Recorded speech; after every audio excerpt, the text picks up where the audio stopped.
ho toy ny andro izay efa nataonay dia ambarako eto fa tsy ady ho an'ny olona anankitelo ny ady ho an'ny tsy fisian-jiro sy ny tsy fisian-drano fa ho an'ny vahoaka rehetra.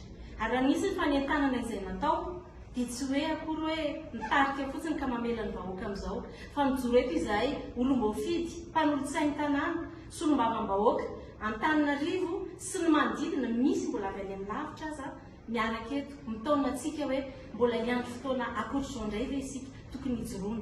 5 septambra ny fotoana ny fanomezantsika amin'ny 20 ora ary dia miandro isika satria narana ny antanatohatra rehetra fampahafantarana ny teo anivon'ny commune sy fangatahana lalana tany amin'ny préfet. Dia inonay fa hamaly ny antso ianareo satria ady ho antsika rehetra zao ady izao fa tsy ho anay irery ary tsy ho tapenam-bava foana ny malagasy isaky ny mitaky ny zofototra izay tokony hisitrahana. Mitodika amintsika rehetra eto Antananarivo sy ny manodidina, ireo hitanareo ireo ny olom-boafidy izay nampindramina fahefana.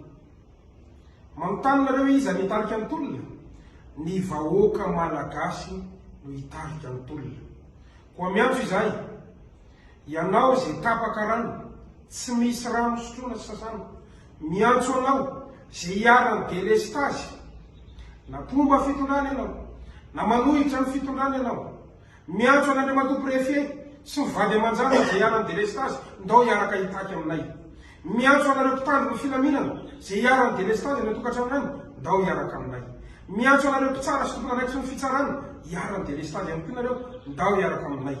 Izany hoe miantso antsika rehetrarehetra izay hiarany delestazy, tolona ho an'ny delestazy, tolona ho an'ny fakapahan-drano ity ataontsika ity. Ka zay rehetra niza n'izy na farim-piaina na inona na loko inona dia ny fotoanantsika amin'ny alakamisy 5 ny volana septambra ho avy izao amin'ny 12 ora atoandro. Izay ny fotoana ifanomezana antsika ary ijoro hiaraka aminareo izahay olom-boafidy, mpanolotsaina an-tanàna Antananarivo, solombavam-bahoaka ny Madagasikara, izahay nampindraminareo fahefana.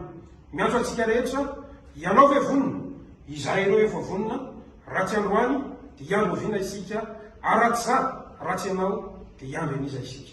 Mankasitraka tompolahy, mankatena tovavy.